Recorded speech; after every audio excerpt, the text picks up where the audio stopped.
My dear lovely student, जय हिंद जय भारत। चलिए आज हम लोग इनकम टैक्स के अंदर चैप्टर शुरू करने जा रहे हैं। फर्स्ट हेड्स चैप्टर का नाम है सैलरीज, जो सेक्शन 15 टू 17 के अंतर्गत आता है। इसके अंदर दो शर्तें होना जरूरी है सैलरी वाले चैप्टर के अंदर। Relationship of the receiver with the pair, मतलब प्राप्त करने वाले और देने वाले के बीच में ये संबंध होना जरूरी है। Relationship between payer and payee should be of an employer and employee, मतलब जो देने वाला और पाने वाला आपस में एम्प्लॉयर और एम्प्लॉय यानी मालिक और नौकर का संबंध होना चाहिए, तब हम इसको सैलरी समझेंगे। चलिए पहले इसके रूल्स रेगुलेशन के लिए अगर बात करें तो सैलरी की कैलकुलेशन करने के लिए आपको सबसे पहले ये फॉर्मेट के अंतर्गत क्वेश्चन को सॉल्व करना होगा। सैलरी में मालिक से अपने नौकर को क्या क्या प्राप्त हो सकता है उसके बारे में बात की गई है। तो कभी भी जब हम कोई क्वेश्चन करेंगे तो ऊपर हेडिंग डालेंगे बच्चों, statement showing income from salary, यानी किस चैप्टर से आप लोग कैलकुलेशन करना चाह रहे हो वो चैप्टर का नाम। तो statement showing income from salary of mister X Y Z, जो पर्सन का नाम है राम श्याम मोहन दिनेश विवेक, जो भी बंदे का नाम है वो हम लिख देंगे mister X Y Z for the assessment year 2022 और 23। जिस असेसमेंट ईयर के लिए कर रहे हैं हम लोग, पहले हम एक प्रीवियस ईयर में पैसा कमाते हैं और नेक्स्ट ईयर के अंदर जिसको टैक्स को जमा करते हैं। पहले भारत सरकार कहती है एक साल आप पैसा कमा लीजिए, उसको प्रीवियस ईयर कहते हैं, और फिर एक साल आप लोग उस पर टैक्स भरिए, तो टैक्स भरने वाली साल को कहते हैं असेसमेंट ईयर 2022-23। चलिए पर्टिकुलर और एक अमाउंट का कॉलम, ये ABCD मैंने 4 कैटेगरी बनाई हैं। 4 कैटेगरी की चीज़ एक एम्प्लॉय को अपने मालिक से मिल सकती हैं। तो पहले ये ए में डाली हो ना, नगद प्राप्तियाँ, जो आपको पैसे के फॉर्म में मालिक देता हो, हैंड टू हैंड आपको पैसे मिलते हो। क्या क्या चीज़ में पैसे मिल सकते हैं, जैसे बेसिक सैलरी, जो तनख्वाह उनसे मालिक से मिलती है उसको बेसिक सैलरी कहते हैं बेटा। हम उसको बेसिक पे भी कह सकते हैं, हम बेसिक वेजेज कह सकते हैं, बेसिक फ़ी कह सकते हैं, कभी कभी इसको बोलते हैं फ़ी। चलिए फिर मालिक से एक नौकर एडवांस सैलरी प्राप्त कर सकता है, बोनस प्राप्त कर सकता है, कमीशन, डियरनेस सैलरी या डियरनेस पे। फिर हम मंथली फ़ी कह सकते हैं, देखो यहाँ पर फ़ी का प्रयोग कर दिया, ठीक है ना, मंथली फ़ी। फिर बी पॉइंट पे बेटे उसको अलाउंस मिलते हैं। तो अलाउंस का वो वाला पार्ट आता है यहाँ पर जो आपका टैक्सेबल हो। तो बी पार्ट पे मैंने कहा dearness allowance, entertainment allowance, taxable part of education allowance, taxable part of hostel allowance, taxable part of house rent allowance, other taxable allowances. ठीक है, ये तो एक फॉर्मेट है कि इसमें क्या क्या आ सकता है। सी पॉइंट पे बोला है मैंने वैल्यू। वैल्यू का मतलब होता है बच्चों सुविधाएं, जैसे मालिक अपने नौकर को सुविधाएं दे दे तो उसको बोलते हैं value of rent free house. भाई मालिक तो पैसा कोई प्राप्त करता नहीं है, तो भारत सरकार उसकी अमाउंट कैलकुलेशन गणित की फिगर में कर लेती है, उसको वैल्यूएशन बोलते हैं। तो वैल्यू तो इसके भारत सरकार के अपने रूल्स रेगुलेशन है उसके अनुसार होता है ये। हालांकि अभी तो फॉर्मेट बता रहे हैं कि इसके अंदर क्या क्या आ सकता है, इसलिए value of rent free house सारे नियम बताएंगे फिर आपको बाद में। Value of servants, value of gas electricity and water, value of furniture coolers TV AC etcetera, other taxable perquisites, perquisites माने होती हैं बच्चों सुविधाएं। डी पार्ट पे टैक्सेबल पार्ट ऑफ ग्रेचुटी, ये रिटायर होने पर बच्चों मिलती है। जब कोई बंदा रिटायर हो जाता है नौकर तो मालिक उसको ये चीज़ देगा, तो ग्रेचुटी बोलते हैं। Taxable part of gratuity, taxable part of leave encashment, taxable part of compensation, taxable part of commute value of pension, over contribution in RPF, over interest in deposit RPF account, amount deposit and interest unrecognised provident fund of employer portion, मालिक वाला हिस्सा। इन सबका बेटा हालांकि किसी एक नौकर को इतनी सारी चीज़ एक साथ मिल नहीं सकती, पर ये तो रूल्स रेगुलेशन लिखा रहे हैं ना बच्चों, फॉर्मेट है, तो इसके अंदर क्या क्या आ सकता है, एक अमूमन मोटी मोटी चीज़ें लिख दी गई हैं कि ये चीज़ें मिलती हैं, इनके अलावा भी कुछ चीज़ हो सकती हैं, ये तो एक फॉर्मेट ही जो समझा रहे हैं। तो इसके अंदर हमने इन सब का टोटल कर लेते हैं, तो उसको बोलते हैं बच्चों ग्रॉस सैलरी। ग्रॉस सैलरी मतलब अमूमन सकल वेतन, मोटा मोटा कितना वेतन उसको साल में मिल जाता है। फिर इसमें दो डिडक्शन घटते हैं बच्चों, उनको बोलते हैं less deductions under section 16 first A, 16 second और 16 थर्ड। धारा 16 फर्स्ट, सेकंड और थर्ड में तीन डिडक्शन मिलती हैं। सबसे पहले फर्स्ट ए में मिलती है स्टैंडर्ड डिडक्शन, मैक्सिमम अमाउंट ₹50,000। ये नियम चेंज होता रहता है बच्चों, कभी बढ़ता है कभी घटता है, जब हम क्वेश्चन कराएंगे तो इसको बताएंगे कि एग्जैक्ट नियम क्या है। अभी आप 50,000 मान के चलें। एंटरटेनमेंट अलाउंस, वैसे गवर्नमेंट कभी स्टैंडर्ड डिडक्शन को बंद कर देती है, कभी चालू कर देती है, कभी इसके कुछ नियम हैं, लेकिन अभी फिलहाल निर्धारित नियम 50,000 चल रहा है। और जो क्वेश्चन करेंगे फिर आपको बताई देंगे एग्जैक्ट क्या है, डेट है क्वेश्चन के अनुसार। एंटरटेनमेंट मतलब कुल मिला के जो स्टैंडर्ड डिडक्शन भारत सरकार देती है कि जैसे मान लो जॉब करने जाओगे तो आप लोग अच्छे अच्छे कपड़े पहन के जाओगे, प्रेस करे ड्राई करे कपड़े, साफ सुथरे ढंग से जाओगे, तो आपका साल में कपड़े जूते मोजे और आपकी साज सज्जा पर अच्छे से जो आप जाते हैं तो उस पर क्या आपका खर्चा हो सकता है उसके बारे में मान करके लगभग आपका इतना रुपया खर्च हो जाता होगा, 50,000 वो डिडक्शन दे देती है। तो इस पे कई सालों से हम लोग पढ़ा रहे हैं, तो कभी क्या होता है, कभी ये बंद हो जाती है, कभी चालू कर देते हैं, कभी इसका कुछ नियम होता है, तो स्टैंडर्डाइजेशन चलता रहता है। ये है एंटरटेनमेंट अलाउंस। यदि किसी बंदे को ऊपर एंटरटेनमेंट अलाउंस की मिल रहा है तो यहाँ कुछ डिडक्शन मिल जाती है उसे, पर ये डिडक्शन केवल गवर्नमेंट एम्प्लॉय को मिलती है बेटा, सरकारी कर्मचारी को। एंटरटेनमेंट का मतलब ये मत समझना कोई फिल्म देखने जाने के लिए मालिक पैसे दे रहे हैं। भाई आप किसी ऐसी पोस्ट पर बैठे हैं, मान लो आप किसी स्कूल की प्रिंसिपल हैं, डायरेक्टर हैं, तो आपसे मिलने, आप एसपी हैं, डीएम हैं, तो बहुत सारे ऊंची ऊंची पोस्ट के लोग आपसे मिलने आएंगे, तो उनके लिए चाय नाश्ता कॉफ़ी पानी कम से कम पूछोगे, तो उस पर जो पैसा खर्च होता है तो उसको एंटरटेनमेंट कहते हैं। ठीक है, और निर्धारित नियम इसके आगे आपको बताएंगे। तो एंटरटेनमेंट केवल सरकारी कर्मचारी को मिलती है, हर एक किसी को ये नहीं मिलती। फिर आता है प्रोफेशनल टैक्स, या इसको हम एम्प्लॉयमेंट टैक्स कहते हैं। तो होता क्या है, कोई दूसरे स्टेट का बंदा किसी दूसरे स्टेट में जॉब करने जाता है, तो स्टेट गवर्नमेंट कहती है कि भाई आप वहाँ से यहाँ जॉब करने आए हो, तो हमको हमारे स्टेट से कुछ पैसा कमा के ले जा रहे हो, तो कुछ टैक्स हमको दीजिए। तो क्वेश्चन में ये गिवन होता है तो घटाते हैं, नहीं तो नहीं। तो प्रोफेशनल टैक्स या एम्प्लॉयमेंट टैक्स कहते हैं। इन तीनों डिडक्शंस को जोड़ के बच्चों घटा दें तो टैक्सेबल सैलरी आ जाती है। तो क्वेश्चन जब भी हम सॉल्व करेंगे तो उसके लिए तो ये बच्चों फॉर्मेट है पूरा, लेकिन अभी इनकी डिटेल समझने के लिए आपको सारे नियम और समझने पड़ेंगे। चलिए अब डिटेल में नियम को समझते हैं। सबसे पहले कहा है fully taxable income for all type employee. बेटा ऑल टाइप एम्प्लॉय का मतलब यहाँ क्या हो गया कि मान लीजिए गवर्नमेंट एम्प्लॉय है, कोई सेमी गवर्नमेंट एम्प्लॉय है, या कोई प्राइवेट जॉब करता है, गवर्नमेंट एम्प्लॉय नहीं है। सभी प्रकार के नियम टाइप के एम्प्लॉय को अगर ये चीज़ें मिल रही हैं तो फिर सबको टैक्स देना, इसमें किसी के लिए कोई रियायत नहीं मिलती। जैसे क्या क्या चीज़ें भाई, बेसिक सैलरी टैक्सेबल होती है सभी प्रकार के लोगों के लिए।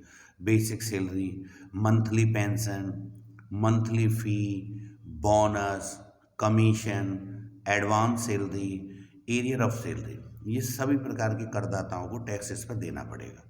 फिर बात आती है अलाउंसेस, भत्ते। अलाउंसेस क्या होते हैं कि मालिक थोड़ा हाथ खींच के देता है जो आपको चाहिए। जैसे आप कहेंगे कि मुझे ये सुविधा चाहिए, तो मालिक कहेगा भाई सुविधा तो मेरे पास नहीं है, मैं आपका भर्त पूरा कर देता हूँ। तो इसको इंग्लिश में अलाउंसेस कहते हैं और हिंदी में इसको बोलते हैं भत्ते। अब इसमें भी कैटेगरी है। First part fully tax free allowances, यानी अगर ये वाले अलाउंस अब हम जो लिस्ट बताएंगे किसी को मिल रहे हों तो उस पर हमको टैक्स देने की ज़रूरत नहीं है, ये टैक्स फ्री कर रखे हैं बच्चों। तो इसमें कौन कौन से टैक्स फ्री में आते हैं, सबसे पहले ए पॉइंट, फर्स्ट पॉइंट पर allowance to high court and supreme court जजेस, high court and supreme court जजेस, allowance received from a United nation organisation, UNO.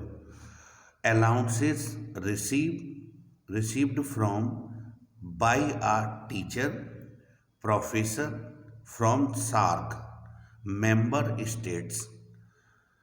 Number 4. Allowances to chairman, member of UPSC. Next. Allowances granted to government employee outside India. 6 point है आपका sumptuary allowances granted to High Court or Supreme Court judges. 7. Allowance paid by the UNO. 8th point, compensatory allowance received by a judge. ये हो गए बच्चों। Next चर्चा करें तो आपका दे रखा है सेकेंड पार्ट बच्चों, partly tax free allowances. Partly tax free allowances का मतलब क्या है कि जितना भी आपको अलाउंस मिलेगा कुछ बच्चों टैक्स फ्री है और कुछ अमाउंट पर टैक्स लगाएंगे। तो इसके अंदर कौन कौन आते हैं? सबसे पहले जो मुख्य आपका अलाउंस है वो है फर्स्ट पार्ट पे हाउस रेंट अलाउंस। मतलब मालिक के यहाँ आप जॉब कर रहे हैं, नौकरी कर रहे हैं, मालिक को मकान देना चाहता है क्योंकि आप अपने शहर को छोड़ के जाते हैं, पर वो कहता है अभी मेरे पास खाली नहीं है, अभी आप टेम्परेरी इसी सिटी के अंदर कहीं ना कहीं कमरा किराए पर लेकर रह लीजिए और मैं कुछ आपकी मदद कर दूंगा। जैसे मान लो आर्मी में जॉब करते हैं कुछ लोग, तो कहीं पर जो कैंट एरिया होता है आर्मी के पास मान लो 10,000 लोगों को रखने के लिए क्वार्टर बने हुए हैं, तो 10,000 लोगों को मकान मुहैया करा सकती है। अब वहाँ ट्रांसफ़र होकर कुछ लोग और आ गए, 2,000 लोग एक्स्ट्रा आ गए, तो गवर्नमेंट कहती है कि भाई जो पहले से ऑलरेडी रह रहे हैं जब वो खाली करके जाएंगे तब हम आपको उस मकान को अलॉट कर देंगे। अभी आप किस सिटी के अंदर कहीं भी किराए पर मकान ले लें और अपनी सुविधा से उस जगह रहें, जो भी आपका किराया होगा उसमें कुछ मदद कर देंगे, पूरा किराया नहीं देंगे। पूरे किराए के चक्कर में तो फिर करते क्या है लोग बहुत कॉस्टली वाले इलाके में लेंगे। तो जितना भी आप मकान लें, आपकी इच्छा हो कहीं भी लें, लेकिन जो भी किराया आप बताएंगे उसमें कुछ मदद हम करेंगे। जैसे आपने कहा 5,000 रुपये महीने का जी मैंने मकान किराए पे लिया है, तो गवर्नमेंट कहती है या मालिक कहता है कि भैया 3,000 रुपये मैं मदद कर दूंगा, 2,000 आप अपने पास से भरना। तो मालिक के पास जब मकान की व्यवस्था नहीं होती देने को तो कहता है तब तक आप किराए पर रहिए 1-2 साल, और जब मेरे पास क्वार्टर खाली हो जाएंगे, मकान अवेलेबल होगा तो मैं आपको मुहैया करा दूंगा। तो उसके लिए मिलता है बच्चों house rent allowance. Under section 10 sub section 13A के अंतर्गत इसको लिखते हैं। क्या नियम है इसका निर्धारित? Which least of the following amount shall be exempted. मतलब इन पॉइंटों में जो रकम सबसे कम होगी उस पर टैक्स आपको नहीं देना, बची कुछ अमाउंट पे आपको टैक्स देना पड़ेगा। क्या है ये रूल्स? 3 पॉइंट में कंपेयर करते हैं। Actual receive house rent allowance. Second part, rent paid -10% of salary. Third part, 40% of salary for all city. 40% वेतन का 40% सभी भारत के शहरों के लिए। बट कहीं कहीं बेटा आप 50% ऑफ सैलरी लेते हैं, वो कहाँ के लिए लेंगे? दिल्ली, मुंबई, कोलकाता और चेन्नई। अगर इन 4 शहर के अंदर किसी को मकान मिला है तो दिल्ली को D बोल सकते हैं, मुंबई को M, कोलकाता को K और चेन्नई को C। तो अब DMKC, दिल्ली, मुंबई, कोलकाता, चेन्नई में अगर किसी को मकान मिला है रहने के लिए तो 50% ऑफ सैलरी लेते हैं। और इन शहरों के अलावा किसी और शहर में मकान दिया है मालिक ने तो फिर हमने 40% ऑफ सैलरी लेंगे। तो अमूमन आपको 40% ऑफ सैलरी याद रखना है। बस अगर इन शहर के अंदर मालिक ने मकान दिया है रहने के लिए, तो ये किराए पर लिया है उसने, तो हम लोग 50% ऑफ सैलरी लेंगे इस पॉइंट की कंपेयर करने के लिए। लेकिन कोई बच्चा बोलेगा सर ये सैलरी क्या है, ये सैलरी क्या है, क्या लेते हैं सैलरी में? तो सैलरी में बेटे बहुत छोटा वेतन लेते हैं, इसमें 3 चीज़ जुड़ी होती हैं। मीनिंग ऑफ सैलरी, यानी यहाँ सैलरी का जो 40% या 50% लोगों, तो सैलरी में क्या क्या चीज़ जुड़ी होनी चाहिए। तो आपको वर्किंग नोट पर कहीं जाकर सैलरी में ये 3-4 चीज़ का टोटल करेंगे। 3 चीज़ें वैसे तो।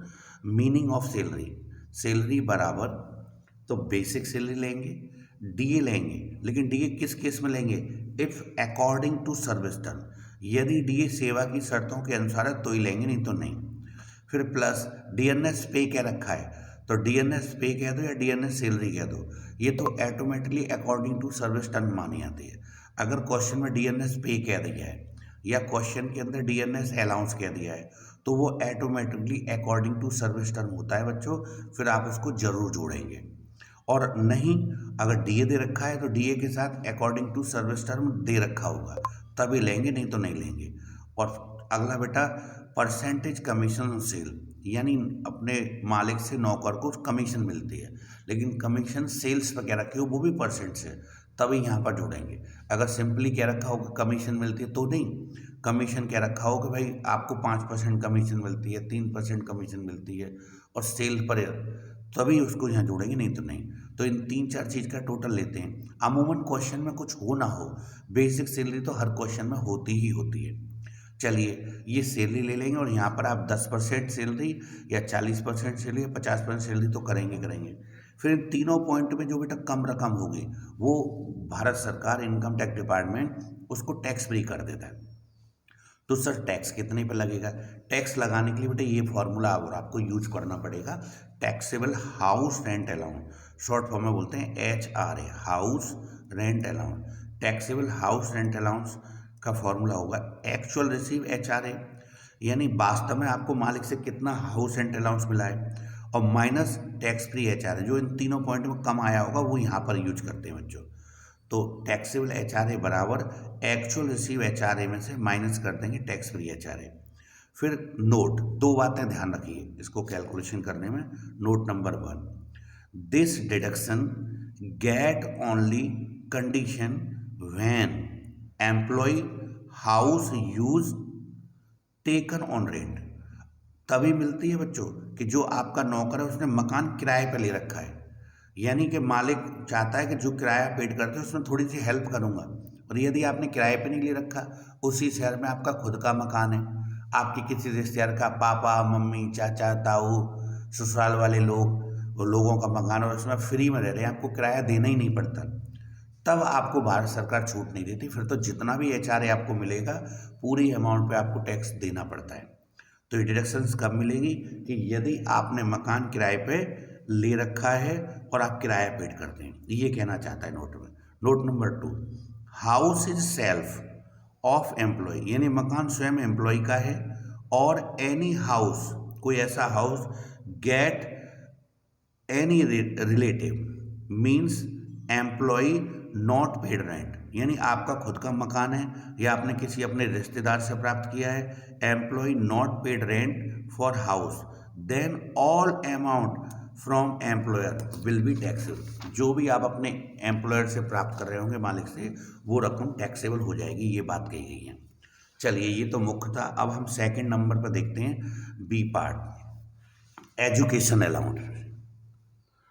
एजुकेशन अलाउंस, ये ध्यान दीजिए, बी पार्ट बोला education allowance, the amount exempt, exempt कह दो बच्चों या टैक्स फ्री कह दो, the amount exempt is limited to ₹100 per month, 100 रुपये per month per child, up to maximum of 2 children, and the balance remaining amount will be taxable. मतलब क्या हुआ सर इसका? भैया आप जो नौकरी करता है उसका मालिक अपने नौकर के बच्चों को पढ़ाने के लिए एजुकेशन अलाउंस देता है। भाई वो कहता है मेरे पास स्कूल तो नहीं है, आप बच्चों को पढ़ाइए और मैं आपकी हेल्प कर सकता हूँ कि मैं आपके बच्चों को 500 रुपये महीने दे दूँ, 1000 रुपये महीने, कुछ भी दे सकता है मालिक। तो जितना भी पैसा मिलेगा उसमें से भारत सरकार केवल 100 रुपये महीने एक बच्चे के और मैक्सिमम 2 बच्चों के लिए टैक्स फ्री करती है। तो एक बच्चा अगर पढ़ रहा है तो 100 रुपये महीने से 12 महीने के 1200 रुपये टैक्स फ्री करेगी। और जितनी भी अमाउंट आपको, फॉर एग्जांपल मान लो 1000 रुपये महीने आपको मिल रहे हैं मालिक से बच्चे को पढ़ाने का, तो 1000 रुपये महीने से 12 महीने गुणा किए तो आपको साल में 12,000 मिल गए होंगे। लेकिन टैक्स फ्री गवर्नमेंट करेगी मात्र 100 रुपये महीने के हिसाब से, 1200 रुपये कर देगी माफ़। आपको एक बच्चे के लिए मान लो 500 रुपये महीने मिल रहे हैं मालिक से, 100 रुपये महीने टैक्स मत दीजिए, बच्चे को जो 400 रुपये महीने पे आपको टैक्स देना पड़ेगा। और मान लो आपके 2 बच्चे पढ़ रहे हैं मालिक तो दोनों बच्चों को पढ़ाने के देता है, या आपके 3 बच्चे पढ़ रहे हैं, 5 बच्चे हैं, देखो मालिक तो मालिक हैं, वो आपके बच्चे ज़्यादा हैं उनके लिए भी दे देगा। लेकिन भारत सरकार कहती है कि भाई हमने जो नियम बनाया है वो मैक्सिमम 2 बच्चों के लिए बनाया है, तो केवल डिडक्शन 2 बच्चों के लिए दे पाएंगे। तो एक बच्चे के लिए 100 रुपये, तो 2 बच्चों के लिए होगी 200 रुपये महीना, और 12 महीने के तो 200 रुपये महीने के 12 का गुणा करें तो 2400 रुपये हो जाते हैं। तो मैक्सिमम आपको ज़्यादा से ज़्यादा एजुकेशन अलाउंस के नाम पे 2400 रुपये साल की डिडक्शन मिल सकती है। तो जितना भी आपको एजुकेशन अलाउंस के बदले मालिक से मिला है, और मैक्सिमम 2 बच्चों के, एक बच्चे के लिए तो 100 रुपये महीने से 12 महीने का 1200, और 2 बच्चों के लिए 2400 रुपये ज़्यादा से टैक्स फ्री करा सकते हैं बस। और ज़्यादा बच्चों के लिए भारत सरकार छूट नहीं देती। बची कुची ऊपर वाली amount, remaining balance amount will be taxable, अधिक जो राशि होगी उसको हम लोग टैक्सेबल कर देते हैं। इसी प्रकार बेटा मालिक जो है, जब एजुकेशन अलाउंस के लिए आपको पैसे देता है तो आपको हॉस्टल अलाउंस के लिए भी पैसे दे सकता है। अब चर्चा करते हैं हॉस्टल अलाउंस की। तो द हॉस्टल अलाउंस का रूल्स है बच्चों, the amount exempt is limited to ₹300 per month per child up to maximum of 2 children and the balance remaining amount will be tax. इसका मतलब क्या है, सेम एजुकेशन अलाउंस की तरह ये नियम है कि एक बच्चा मालिक हॉस्टल में अगर 9 के बच्चे पढ़ रहे हैं तो एक बच्चे के लिए 300 रुपये महीने, ज़्यादा से 2 बच्चों के लिए 600 रुपये महीना तक छूट देती है भारत सरकार टैक्स फ्री। अब मान लो मालिक आपके बच्चों को हॉस्टल में पढ़ाने के 1000 रुपये महीने दे रहा है एक बच्चे के, तो आप 300 रुपये छूट मिल जाएगी टैक्स से। 700 रुपये महीने पे बंदे को टैक्स भरना पड़ेगा एम्प्लॉय को। 2 बच्चों के लिए मान लो 1000 रुपये महीने, एक बच्चे के लिए 2 बच्चों को 2000 रुपये महीने मिल रहे हैं, तो 2 बच्चों को ज़्यादा से ज़्यादा 300 600 रुपये महीने छूट मिलेगी, बच्चे कुछ आपको टैक्स भरना पड़ेगा। और मालिक तो आपकी ज़्यादा बच्चों को पढ़ाने के लिए भी दे सकता है, पर भारत सरकार के जो अपने निर्धारित नियम है उसमें छूट बेटे मिलती है केवल कितनी, वो 2 बच्चों के लिए। तो ये हॉस्टल अलाउंस का नियम क्या कहता है कि एक बच्चे के लिए 300 रुपया महीना, मैक्सिमम 2 बच्चों के लिए छूट मिलती है, उससे ज़्यादा छूट नहीं मिलती। बची कुची जितनी भी अधिक राशि आपको मिली सब पे आपको टैक्स भरना पड़ेगा। चलिए अगला रूल क्या है बेटा, travel area allowance. Tribal area allowance का मतलब जो ऐसी जगह बेटा जहाँ भीड़ टाइप के लोग रहते हैं, घोर जंगली जगह जहाँ कोई जाना पसंद नहीं कर सकता, वहाँ एकदम जानवर रहते हैं, शेर चीता वगैरह, क्रिटिकल एरिया होता है बेटा। जो आपने देखा होगा फिल्मों में भीड़ टाइप के लोग होते थे, बलि दे दिया करते थे, ऐसे टिपिकल एरिया जहाँ कोई ना जा सके। तो अगर वहाँ पर कोई जॉब कर रहा है, भाई मालिक कहता है कि आप वहाँ जॉब करने चले जाइए, तो सब बंदे मना करते हैं, नहीं मालिक साहब यहाँ मत भेजो, हमारा मन नहीं लगेगा।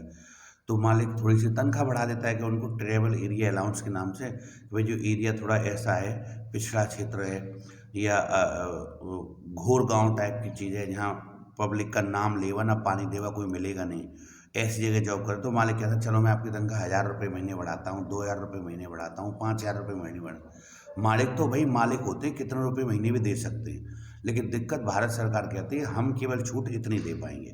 तो the amount exempt is ₹200 per month only, केवल 200 रुपये महीने तक छूट मिलती है, बच्ची कुछ सारी राशि टैक्सेबल होगी। मान लो मालिक 3000 रुपये महीने उसको जॉब कर रहा है, जो नौकर को देता है कि ट्राइबल एरिया में आप जा रहे हैं जॉब करने, तो मैं आपकी तनख्वाह को 3000 रुपये महीने बढ़ा देता हूँ, तो 200 रुपये भारत सरकार छूट दे देगी। 3000 में से 200 घटाएं तो लगभग 2800 रुपये जो अधिक राशि है, 2800 रुपये पर मंथ पर भारत सरकार टैक्स ले लेगी सैलरी के according. And the balance excess amount receive by the assessee will be taxable. यही बात यहाँ पर कही गई है। और ये सर ट्राइबल एरिया मिलते कहाँ पर हैं? अब जो बड़े बड़े जो शहर हैं, जैसे पंजाब हो गया, आपका दिल्ली हो गया, हरियाणा हो गया, यहाँ नहीं मिलते बच्चों। ट्राइबल एरिया पिछड़े क्षेत्र जो है वो आपको मिलेंगे कहाँ? वहाँ कहा गया है कि tribal area allowance is given in Madhya Pradesh, Tamil Nadu, Uttar Pradesh, Karnataka, Tripura, Assam, West Bengal, Bihar, Orissa, इन शहरों के अंदर ट्राइबल एरिया दे रखे हैं, तो वहाँ ये छूट मिल जाती है, और जहाँ नहीं है बेटा वहाँ के लिए छूट नहीं मिलती।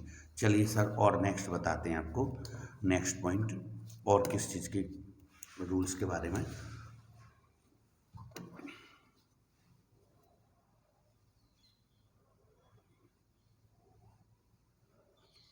चलिए नेक्स्ट पॉइंट आपका दे रखा है बच्चों, transport allowance. Transport employee allowance for personal expenses. अब होता क्या है, मान लो मालिक के ट्रक व्रक चल रहे हैं, ट्रक चल रही हैं, बस चल रही हैं, तो ट्रक में माल लोड करके इधर से उधर बेटा घूमना पड़ता है काफ़ी। तो फिर ड्राइवर को मान लो एक कोने से देश के दूसरे कोने पे जा रहे हैं, तो पता लगा कि 10-15 दिन ट्रक में माल लोड होकर चल ही रहा है इधर से इधर, तो उनको जो पर्सनल काम है, जो हम घरों में रहकर जो ऐश और आराम करते हैं, जो पर्सनल काम करते हैं, उनको सभी काम रोड पे करने पड़ते हैं। तो जैसे खाना खाना, सोना, नहाना, ये सब उनका रोड पे ही होता है बेचारों का। तो मालिक इस बात के लिए कुछ पैसे उनको एक्स्ट्रा देता है, और भारत सरकार उस पर कहती है भाई टैक्स दो। तो बड़ा दुख होता है कि देखिए हम एक तो अपनी जीवन कठिन काट रहे हैं, और जो एक्स्ट्रा पैसा हमको मिलता है पर्सनल कामों के लिए, उस पर भी भारत सरकार टैक्स लेगी। तो भारत सरकार ने कुछ रियायत दे दी है, बच्चे कुछ अमाउंट पर टैक्स भरना पड़ेगा। तो क्या रियायत दी है? The amount exempt is which least amount in following. In 2 point में जो रकम कम है वो टैक्स फ्री है बच्चों, और उससे अधिक राशि अगर मिल रही है तो टैक्सेबल। फर्स्ट पॉइंट क्या है? 70% ऑफ गेट टोटल अमाउंट। आपको जो अमाउंट मिल रही है उसका 70% हिस्सा फॉर अलाउंस का, जितना भी अलाउंस मिला उसका 70%। सेकेंड पॉइंट, 10,000 रुपये per month, get for which monthly only. यानी आपको मंथली मिल रहा है तो 10,000 रुपये पर मंथ के हिसाब से जितने महीने भी मिला हो। अच्छा, एंड इन दोनों पॉइंट में जो रकम कम है वो तो आप लोग टैक्स फ्री हो जाएगी, और बची कुछ अधिक राशि पर टैक्स देना पड़ेगा। यही बात कही, the balance remaining excess amount will be taxable. Note number 1 और नोट नंबर 2 पर चर्चा करते हैं। चलिए नोट नंबर 1 पर बात करते हैं। This deduction given only transport service worker. ये केवल ट्रांसपोर्ट वर्कर को ही मिलती है।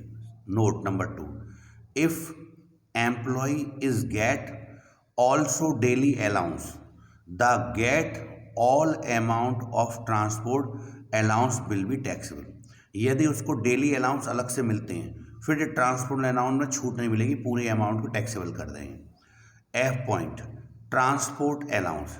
Transport allowance is granted to an employee to meet his expenditure. उसके खर्चे करने के लिए मिलती है, for the purpose of community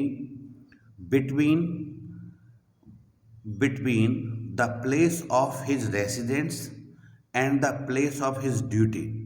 The amount exempt 600 rupees per month and remaining amount will be taxable. चलिए एक नोट के द्वारा इस बात को समझेंगे। नोट में क्या क्या रखा है बच्चों, ध्यान दीजिए।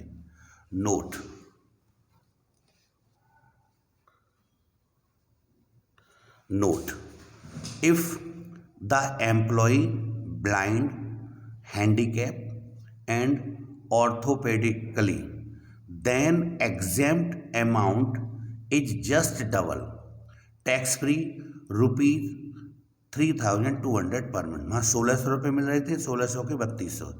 यदि एम्प्लॉय अंधे हैं, विकलांग हैं और किसी तरह से अस्वस्थ हैं, तो इन लोगों को बेटे जस्ट दोगुनी कर देते हैं। तो 1,600 की जगह कितनी मिल जाती है बच्चों?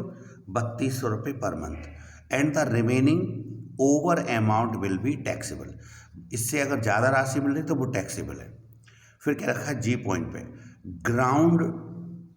Underground allowance. अंडरग्राउंड अलाउंस का मतलब हो गया जमीन के अंदर आप काम कर रहे हैं, तो the amount exempt is ₹800 per month for underground working in uncongenial unnatural climate in underground mines. तो उनको 800 रुपये महीने के अंडरग्राउंड में अलाउंस मिल रहा है, तो 800 रुपये महीने तक पर छूट है। इससे ज़्यादा मिलता है तो वो रकम टैक्सेबल है। स्पेशल कंपनसेटरी अलाउंस यानी हिल एरिया अलाउंस, पहाड़ों पर कोई जॉब करता है। Amount exempt from the various from ₹300 per month to ₹7,000 per month. 300 रुपये महीने से लेकर 7,000 रुपये महीने तक की इसकी छूट मिल सकती है स्पेशल कंपनसेटरी अलाउंस के लिए। For it includes any special compensatory allowance in the nature of special। तो इसके अंदर बच्चों क्या आता है, कंपनसेटरी हिल एरियाज अलाउंसेस और हाई एटीट्यूड अलाउंसेस और uncongenials climates allowances, snow bound area allowances and avalanche allowances. तो इसके अंदर बच्चों हम लोग नेक्स्ट क्लास में लिखाते हैं। मिलते हैं बच्चों, जय हिंद जय भारत, नेक्स्ट क्लास में मिलते हैं।